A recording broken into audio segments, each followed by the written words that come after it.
আজ সন্ধেবেলাটা বেরিয়েছিলাম, বাইরে বেরিয়েই আকাশের দিকে তাকিয়ে দেখি, ওমা দেখুন কি সুন্দর এক ঝাঁক মেঘ যেন উড়ে উড়ে যাচ্ছে গল্প করতে করতে একসাথে। কী যে ভালো লাগছিল, তাই একটুখানি থমকে দাঁড়িয়ে গেলাম, কয়েকটা ছবিও তুলে নিলাম। বেরিয়েছি আসলে একটু, ওই আগের দিন বলছিলাম না, দুই মামিকে মাদার্স ডের ছোট্ট কিছু উপহার দিতে গেছিলাম। তার মধ্যে না একজন মামি বাড়ি ছিলেন না, তাই ওনারটাই আজকে দিতে যাচ্ছি। আর একটু গল্প গুজবও করবো, তাই যাচ্ছি।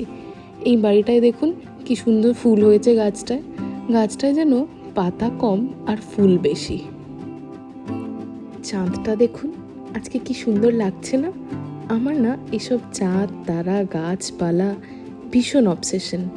আপনাদের কি কারোর এরকম আছে? আমার না এইসবগুলো দেখতে পেলে যেন মনটা ভীষণ ভালো লাগে, একদম অন্য রকম লাগে, যেন অন্য একটা জগৎ।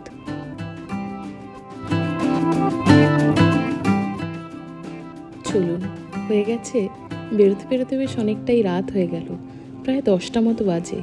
এই রাস্তাটা দিয়ে অনেক দিন পর আসছি। এত ভালো লাগতো এই রাস্তাটায় আগে আসতে। কেন ভালো লাগতো বলুন তো? এই দেখুন এই মন্দিরটা, এই লোকনাথ বাবাটা আমার ভীষণ ভালো লাগতো। আমি না অনেক মনের কথা এই লোকনাথ বাবার কাছে বলতাম। আজও একটু দেখতে পেয়ে দাঁড়িয়ে বেশ অনেক কথা বলে গেলাম। যাই বাড়ির দিকে এবার। দেখুন বাড়ির কাছে এসে দেখি এত সুন্দর হাওয়া দিচ্ছে, কিছুক্ষণ দাঁড়িয়ে হাওয়া খেয়ে নিলাম।